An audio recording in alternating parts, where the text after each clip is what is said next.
Welcome to the Victory Podcast, where we explore life, leadership, and journey. I'm your host, Amy Forsyth. And with me today is Jason Lamb. Thank you so much for joining us on Victory Podcast, where we talk about life, leadership, and journey.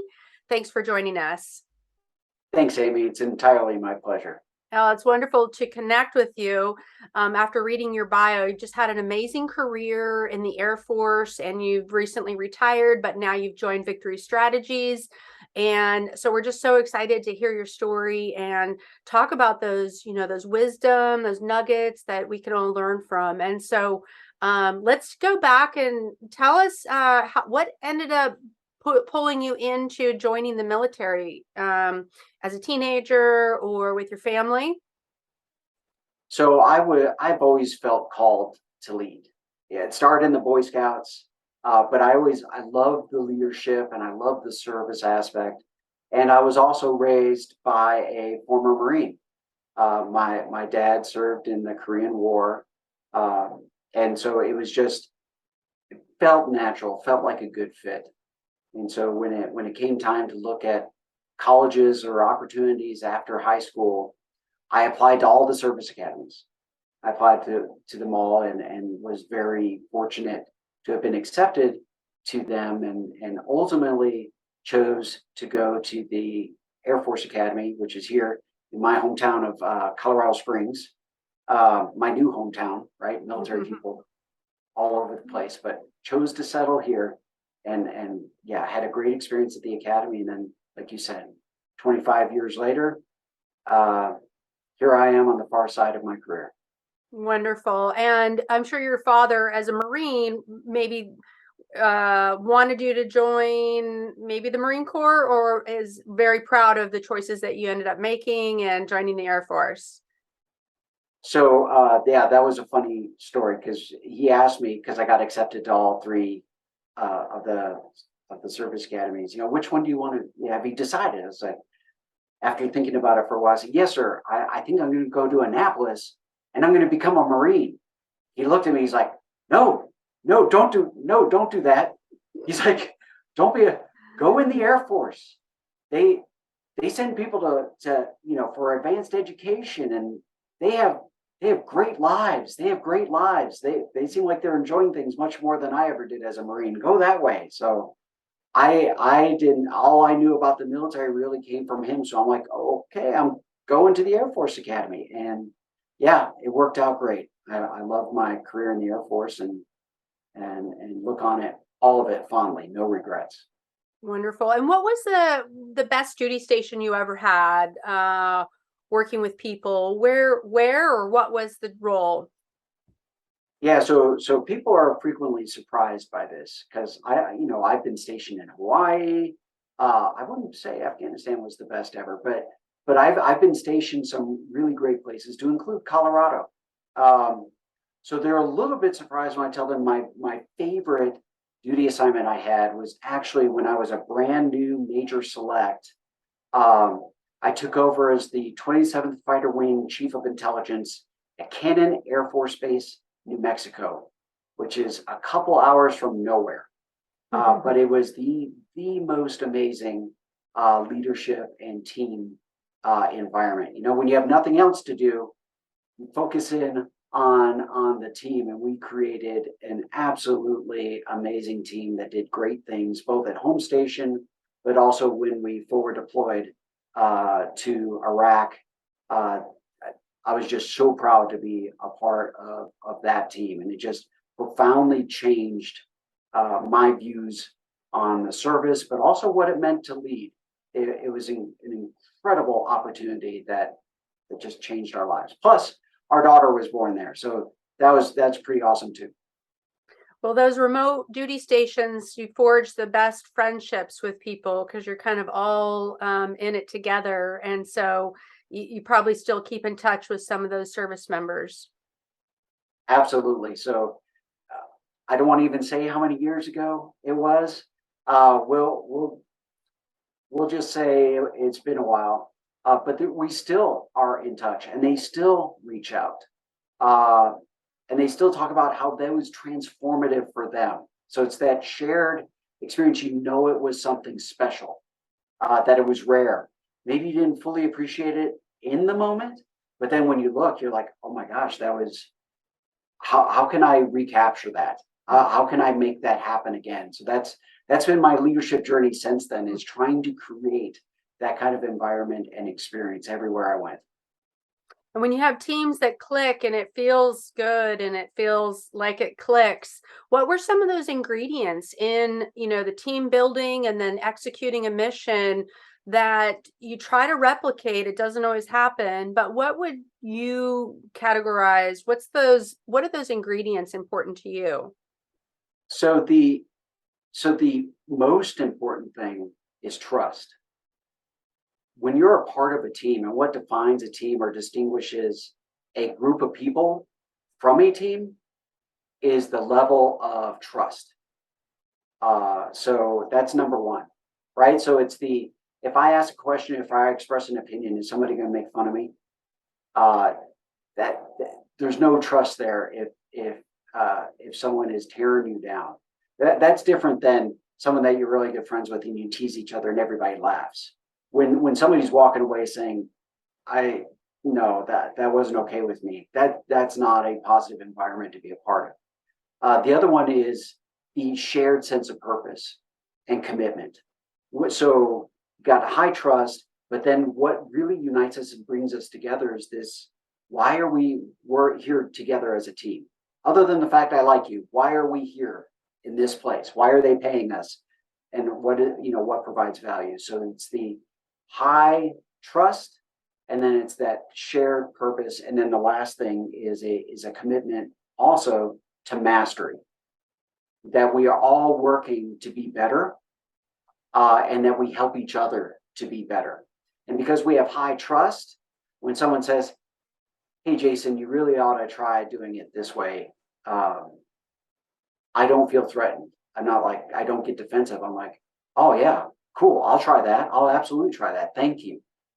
And so those three things blended together just generate phenomenal results.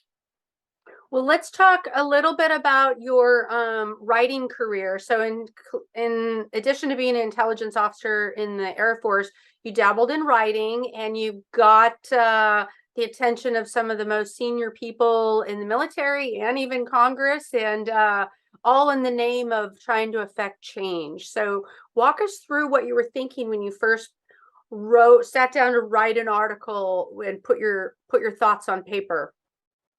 So yeah, I love this. This is probably the thing from my military service that I'm most proud of, because I think it generates lasting change. So what led up to this? So I wrote for those who aren't aware, I wrote a number of articles under the pseudonym Colonel Ned Stark, which alludes to or is drawn from a Game of Thrones character. So I had noticed my entire career that there was this certain amount of maneuvering, posturing, boxes we are trying to check to make ourselves appear more promotable. That it really didn't matter as much who you were as a person and what you contributed, so much as what made it onto that piece of paper that went to a promotion board or a board that was deciding who was going to be a commander or who wasn't. So I was noticing that there are these disconnects. And I mean, we'd look at these promotion lists and there'd be certain people on there where you're like, awesome, they were incredible, I'd work for them anytime. But there was also an equal number of those people, holy smokes, how did they get promoted? I really hope I never have to work for them. And pretty much everybody felt the same about those two camps. And we're left wondering, how did that camp of people we never want to work for because they're a known toxic leader, how did they make it onto the list? And why does it keep happening? People would throw their hands up in the air and just say, well, that's just the system. That's just the system. And as I kept going up in ranks myself, I kept hoping, well, now I'm going to be able to make a change. Nope. So then I'd promote to the next rank. Well, maybe now that I'm a squadron commander, maybe now that I'm a group commander and a colonel. Nope. So I raised these concerns And everybody's, my close friends would be like, yeah, you're right, but it is what it is. You'll never be able to do anything about it. And I was one of the select few, the high potential officers, because I'd been selected early for promotion, uh, a beneficiary of the system. And still I'm looking at it saying, this isn't right. This, I mean, this isn't the way it's supposed to work. Just because I know how the system works and have done well in the system doesn't mean that I necessarily agree with it. So I got to the point where, as a senior group commander, so in my second year as an 06, a colonel commander, I was having dinner and drinks with a couple of brand new group commanders who had just been selected and just started their new jobs in the last month or two. And I was, hey, congratulations! This is awesome, an incredible opportunity to lead and develop airmen, to the next level. And they were so fired up. They were so excited. They're like, yeah, I never thought that I would get this opportunity, but now that I'm here, I'm going to make the most of it. And I can't help but wonder what this might mean for me making, commanding at the next level, even.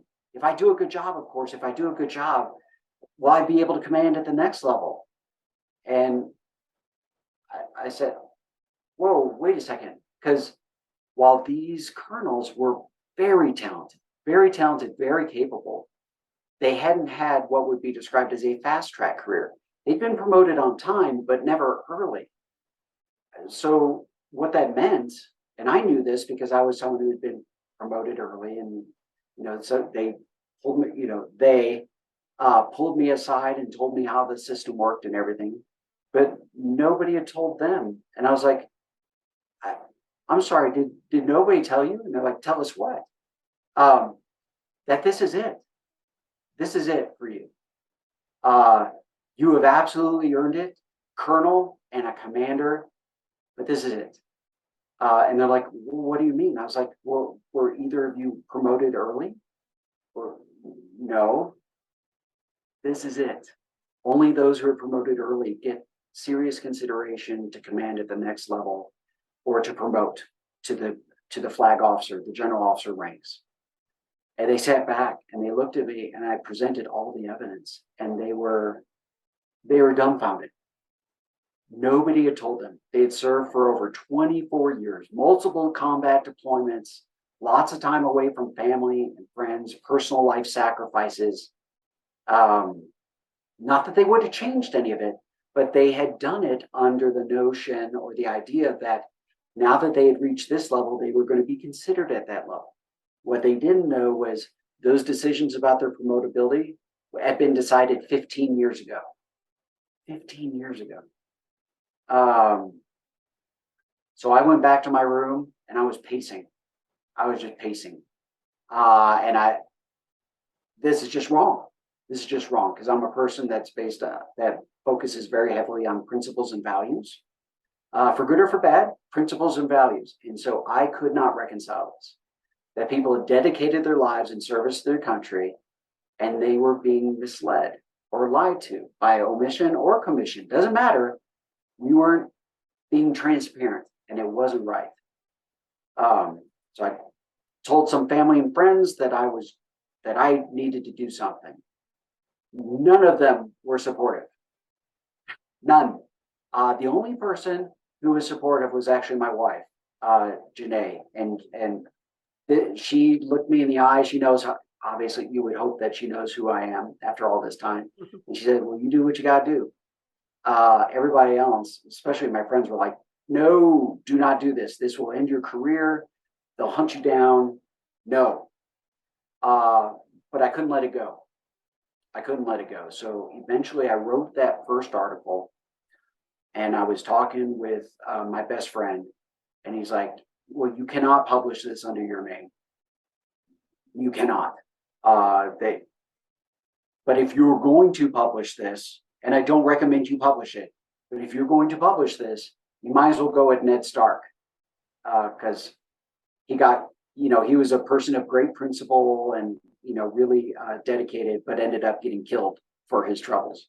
So he's like, you might as well be him. So that's that's why I published under the pseudonym Ned Stark. Oh, that's a great story, and it made headlines and it got people's attention. And so eventually, though, you had to reveal your identity because people were starting to ask questions and the senior leaders wanted to know, and people who knew you knew, though, but were supportive quietly.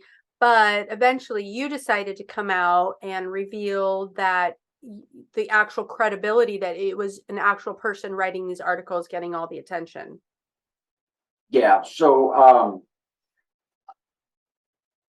after my second article, the Chief of Staff of the Air Force, General Dave Goldfein, actually went public and said that he agreed with a lot of what I had written, and that he wanted me to come work for him personally, to help him change the system, and that he was guaranteeing my safety, basically, that I would keep my head. So fortunately, he was also a Game of Thrones fan, so he immediately understood the reference. He's like, "Come work for me." So I could have gone public at that point, but didn't, because I still had more to say. And obviously, writing under a pseudonym really drives people to focus on the message instead of the individual. It would have been really easy to come up with reasons to undermine my credibility or attack me individually. But if I'm an anonymous colonel and a beneficiary of the system, they kind of have to take the argument seriously, or at least examine it, right, and refute it if they can. But at some point, as you mentioned, I did have to go public. So with so many people knowing, who I was, it only takes one person to slip up, and then, oop, I have no choice in the matter. So picking and choosing when I wanted to go public on my terms, very important. But the other piece was really looking at how can I engage and help people more, so you can't really engage in conversations like this one when you're anonymous. It just doesn't work. And then the other element is, at some point, you actually have to prove you are who you say you are, that you're not, like a 500-pound, 40-year-old gamer living in their parents' basement just making stuff up. So you actually have to step up and say, these are actually my credentials. I am who I say I am, and I stand behind this message. So I did, and it went very well. Yeah. With the experience, the education, the life lessons learned to back up what you were saying and be taken seriously. So now for the next generation of, say, military leaders or those working in private sector and who want to make change, we talked that technique matters when you're trying to communicate, to make a change, to make a point. So what advice would you give those coming up behind you, and those who feel passionately about, an issue and take a side and make an effort to identify a problem and come up with resolutions to fix it? What advice would you give? First and foremost, I would recommend they be really clear on what they want to come out of the communication. What are you trying to accomplish? If you're just venting because you're angry, you're frustrated, you just need to release, a cathartic release, don't do that publicly, because you're going to potentially hurt your credibility, your reputation, and your ability to actually drive change. So take a breath. Take a breath. President Lincoln was famous for writing a bunch of letters that he never sent to anybody, just because he had to get some things off of his chest, and it feels really good. So the initial drafts of some of my articles were just like that, but then you have to step back and you have to say, what is it I'm actually trying to do here? If this bothers me, why does it bother me? And how can I construct a clear problem statement, really dissect it, and propose some solutions? So be constructive, stay focused on message, and don't let emotions or other factors potentially derail or undermine your argument. So that would be my advice to people who are looking to drive change. And now that you've transitioned over to the other side in retirement and successful career and not too much backlash from those articles, and what's to come on the horizon for you? I'm super excited about what's happening with Victory Strategies. I'm hoping that increasingly Victory Strategies becomes a bigger piece of my life because I believe in the mission. I love helping people elevate and accelerate their leadership. And the Accelerate Leadership Academy that released here in January of 2023. It's amazing. I think it's going to throw some doors open, and we're gonna be able to help so many more people. In the meantime, I'm continuing to do my work, engaging in the Department of Defense, making a difference where I can, when and where I can. But that's 2023. Super excited about all the potential and the investments that we're making. They're going to pay huge dividends, not just for the Victory Strategies team, but for all of our clients. Well, wonderful. Any other projects or and aspirations that you'd have? Maybe write a book or do more public speaking. I'm sure people still want to hear from you about your successes and leadership lessons learned through the years in the Air Force, circles, but even beyond industry. Absolutely. So I am looking forward to doing more speaking. I've done a lot of speaking within Department of Defense and related federal government areas, but I'm looking forward to carrying those leadership lessons out to broader communities. It's part of the reason why I joined the Victory Strategies team that has that mix of accomplished, athletes and in corporate professionals like Jeff Boyer. I want broader reach to help more people because leadership is about people, and that doesn't care if you're in uniform or not. People are people, and leadership is leadership. The situation can be a little bit different, but the principles are the same. So I'm looking forward to doing that. Other projects, not a book, at least not yet. I have a high school senior, and so one of my main jobs in 2023 is to see her at a good fit at an institution of higher learning of her choosing and to get her squared away. So 2023 is going to be an absolutely tremendous year, and I'm super excited. Wonderful. Now, as a girl dad, what lessons have you learned about raising a good high school? Well, she's in high school now, but a girl with strong ambitions, so maybe follow in your footsteps in the military? Not in my footsteps, and that is perfectly okay. So going back beyond perfectly okay, it's actually recommended. Don't go in my footsteps. Go in your own. Go in your own. So that goes back to the recommendations I have for those people, starting out or trying to distinguish themselves or figure out what's going on. Figure out your why. What resonates with you? What's your purpose? And then pursue that. The last thing I would want is my daughter to spend any time pursuing something that I wanted. She's the only person who knows what she wants, or in a place to figure that out. So to support and enable her to pursue her dreams and turn her dreams into reality. That's what's exciting, for me. So my recommendation to parents of girls or boys is don't impose on them your model of what success looks like or what they should do, because that's usually the road to profound unhappiness and eventual lift and shift into an entirely different area. So support, enable their dreams, and help them to make good decisions. The other thing that sometimes comes up is the because I said so model of parenting. That's an epic fail. That doesn't work. It also doesn't prepare your kids for success in life. So the understanding why.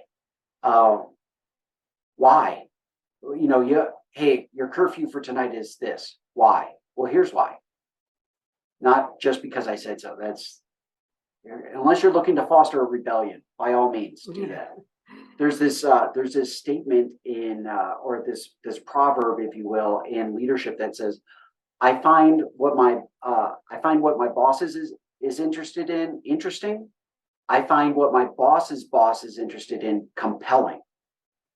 And why is that? Well, it's because if I understand my boss's boss, I can help set my boss up for success with, his or her boss.